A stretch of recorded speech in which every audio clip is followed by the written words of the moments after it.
Egypt wako na attacks mzuri, so that is why tunafanya mambo na blogs na services, kwa sababu tukiwa na services mzuri tuta make sure tukiwa na services mzuri kuwashinda itakuwa rahisi sana. Kama captain mimi naamini timu yangu iko poa, kwa sababu tumeresta kama miezi 2, miezi 3 hivi after Olympic qualifiers, so timu iko tu sawa. Yeah. Ana wakati mnamkosa mchezaji Sharon Chumbana pia Kasaya Leonida, pengine inaweza kuadhiri timu, matokeo ya timu? Yeah, kwa sasa bado tuko na wachezaji wageni, tuko na Masi from DCI. Amekuwa mchezaji mzuri kwa sababu tangu last season amekuwa player mzuri. Na tuko na Lois alikuwa after Chumba tulikuwa na substitution wa Chumba, tuko na Lois, tuko na Pauline. So tutawamiss kwa kuwa na sisi, but tuko na kina Chumba wengine wameingia kwa timu. Tunasema asante sana kwa kutusupport, wamekuwa na sisi throughout. Najua bado wako na sisi. Mimi nasema tu wametufanya kazi mzuri. Since Olympic qualifiers wamekuwa na sisi, tukisema tunataka kitu fulani wanatuprovidea.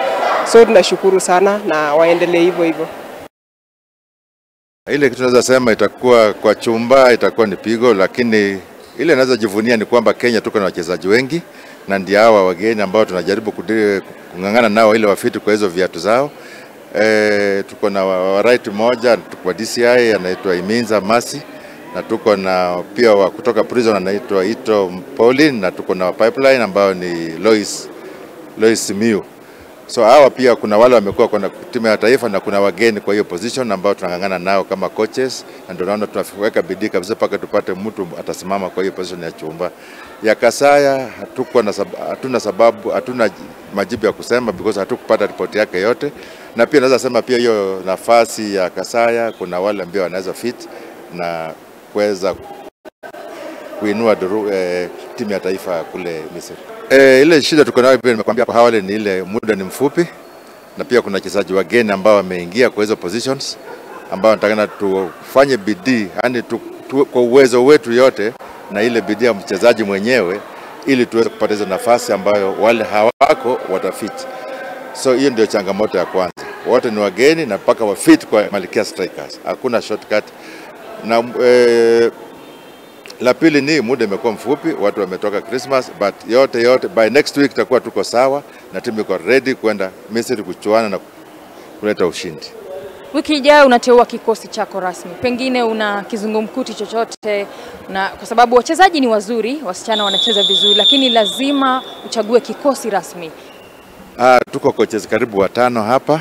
So kila mtu anaweka record ya kila mchezaji ambayo kwanza tunaanza kuchuja Saturday hii Jumamosi. So lazima tujue watatu wale wanaenda ni nani. So tuko coaches 5 ambao angalia hii nani ako sawa pande gani. So atashindwa kuchagua.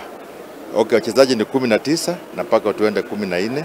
So ni changamoto kutoa wale wanatakana kutoka, wote ni wanaona level ni moja, but kuna kitu mmoja anashindia mwingine ambayo itakuwa ndio rahisi kuchagua mchezaji ambaye atafiti kwa Malkia Strikers. Kwa mashabiki nyumbani unaelezaje? Tuko tayari kwenda Misri na kuqualify kwa All African Games.